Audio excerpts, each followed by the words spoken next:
Hey everyone, Matt from MKRC. Today I'm going to be showcasing the car that started it all for me, XMODs. These cars came out in the early 2000s and it sparked an interest in this hobby that has stuck with me for many years, so stick around.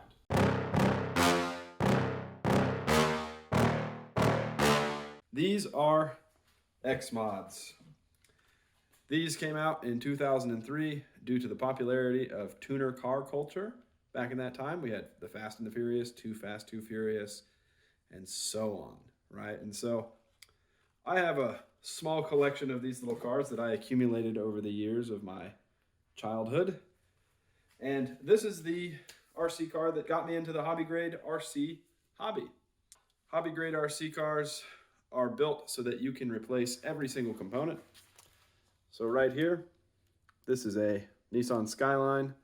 You can do wheels, tires, you can put motors on them, you can change out shocks, control arms, just about every single thing you could want to do. These were $100 each, and they came in this cool case that the car fit perfectly into. It protected the body, and it gave you a place to put some of your spare parts. My first car was actually the Toyota Supra here, and then it was a snowball effect. Next came a Skyline, then an Acura NSX, and eventually, on the right here, they came out with XMOD Evolution. And these were a newer design, a little bit easier to work on, and a little more modular. They changed the way the suspension was designed. They also changed how the motor and the rest of the drivetrain hooked up, and how batteries were installed. These newer XMOD Evolutions were a lot simpler to work on. The upgrades were more drop-in-place upgrades. They weren't as highly technical. I remember I tried to install an all-wheel drive kit on this Supra, and that was a task and a half. And I wouldn't recommend doing that again. Some other interesting, notable features about these little cars is that they had this removable and replaceable tongue right here. And on these first-gen XMODs, the shocks actually ride inside of this tongue, whereas on the Evolution XMODs, the tongue is completely separate from the actual shocks, meaning you can easily remove this and replace it with one of these. On the first generation XMODs, the body snaps into the front. You would then slide your antenna through this hole right here. You would push down, you'd slide this, and lock your body on. I think these cars are a cool piece of RC history, something that just absolutely took off in the early 2000s and really got people into the hobby. These days, I don't drive these that much.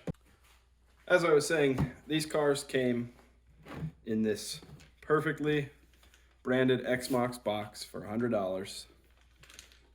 You'd then pop them open, and everything would be in here perfect and nicely protected.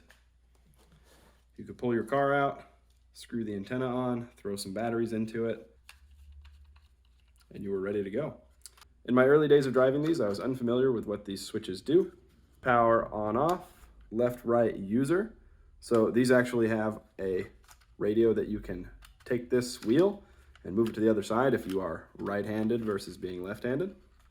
You have high and low throttle trim, and then left and right steering trim.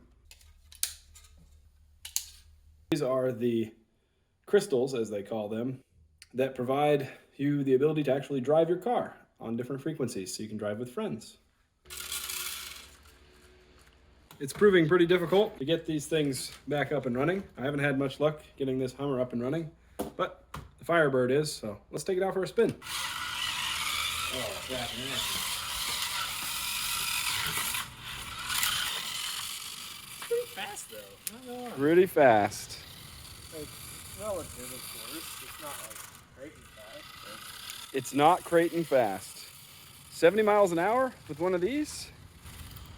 World's first. World's first. Blast from the past. I'm like, what do you need to go more than 30 feet for anyway? Right, if you were on a little track. What am I going to be doing way the hell over here? I can't even see it. Right. So if you were on a little track, you wouldn't be any further. You gotta take this thing to The Ultimate Hobbies, yeah. where they have that little course. Yeah, that'd be pretty cool. Good grippy track.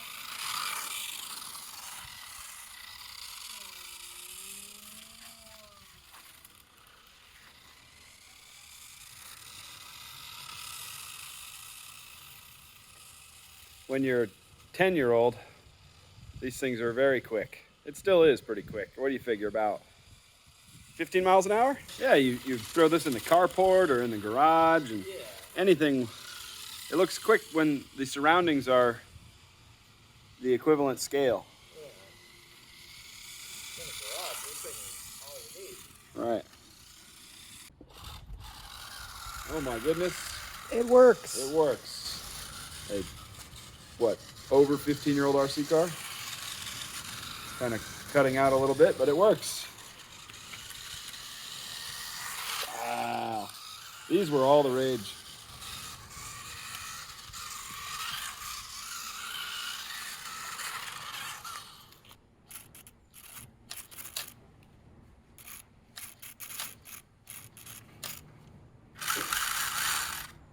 I think just like any old toy or hobby, you can really tell that it's showing its age. But man, were these fun back in the day.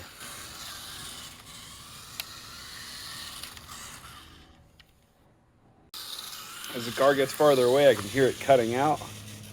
About right, about 25 feet away. And then it moves out as soon as it gets close. But these things are a kick.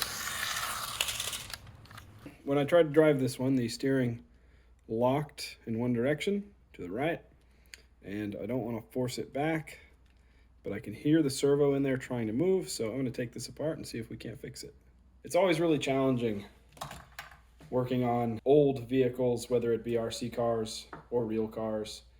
Parts availability for these, it's nearly non-existent, actually, and so to try and find something like that and get it replaced is next to impossible. So that was a fun trip down memory lane. Out of all the 5 cars, I was able to get 2 of them running, the Nissan Skyline and this Firebird. After swapping the motor in the Skyline, it no longer worked. And after about 10 minutes of playing with this Firebird, the tires are completely bald. Overall, I think these are going to make really good shelf trinkets. They can go on the shelf in my office, where they will live for the remainder of their days. So I hope you enjoyed the video. It was a really great trip down memory lane to bring these cars back to life and play with them again. Unfortunately, they are showing their age and parts availability is very low. And so to repair these and put them back on the road just is pretty unlikely. If you enjoyed the video, please like, comment, subscribe, and share, and thanks for watching.